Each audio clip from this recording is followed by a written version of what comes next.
and I am also serving as the MC for tonight's leg of a national speaking tour featuring Mr. George Galloway.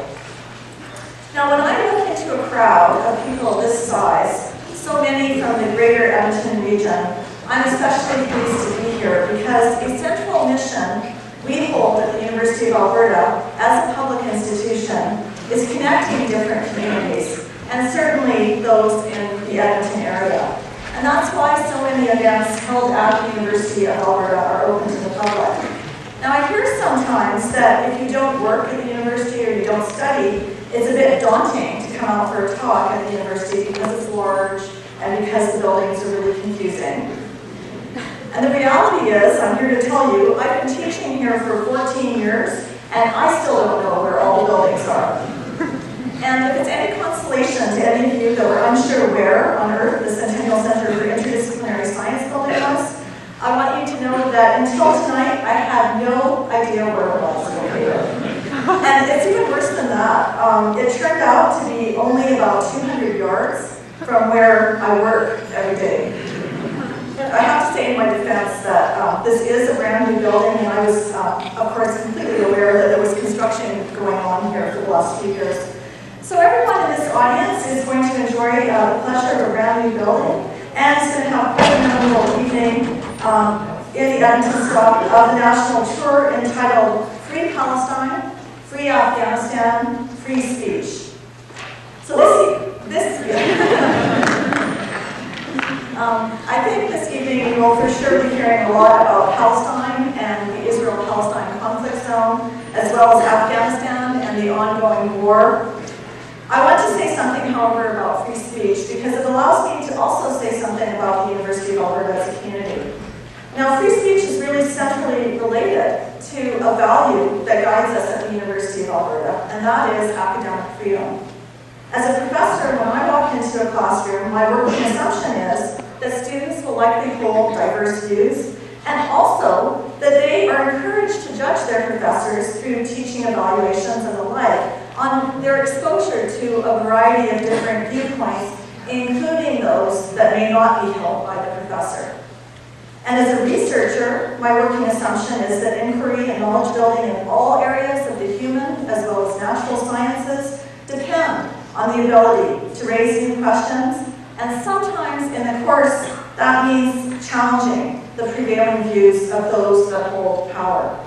And I cannot imagine any serious teaching or research operating without academic freedom.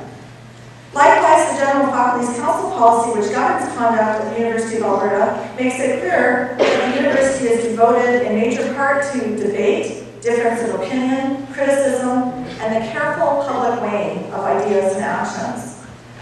I also know that the University of Alberta community says that conduct which is disruptive, threatening, or violent is prohibited, and this is also very clearly stated in our General Faculty's Council policy.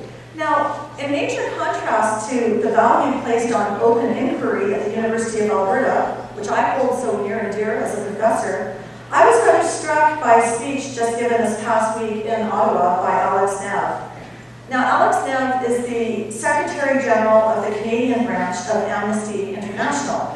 And as you will know, Amnesty International is a well-respected human rights organization internationally. And what Alex Nev talked about was something he called the Big Chill. And what he called the Big Chill was not in reference to that movie from the 1980s. It wasn't in reference to the cold spells that we get across Canada from time to time. When he was talking about the Big Chill, it was to refer to the climate created by the minority conservative government of Prime Minister Stephen Harper.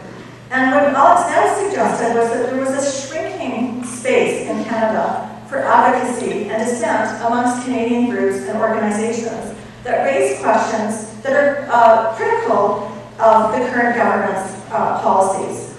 And what many groups have been experiencing, according to Mr. Nev, is a pattern of arbitrary funding decisions, cuts to funding, and intimidation. And the list of groups he mentioned that have been targeted include the Court Challenges Program, which deals with cases involving challenges to the Canadian Charter of Human Rights and Freedoms, and supports some of the most disadvantaged groups in Canada to make claims.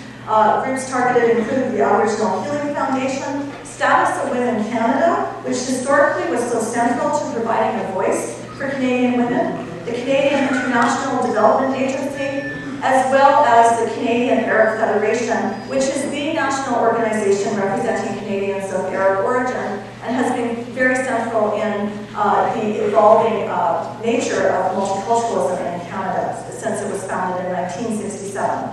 So this big show clearly raises some important questions for all Canadian citizens and residents of Canada, and I think makes the topic of free speech an especially timely one.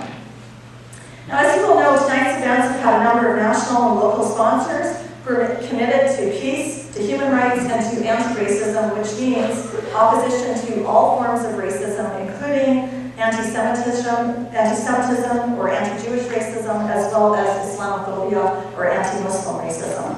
At the national level, the groups sponsoring George Galloway's speaking tour include Canadian Peace Alliance, Canada Vote to Gaza, the Canadian Arab Federation, Independent Jewish Voices, the Defend Free Speech campaign.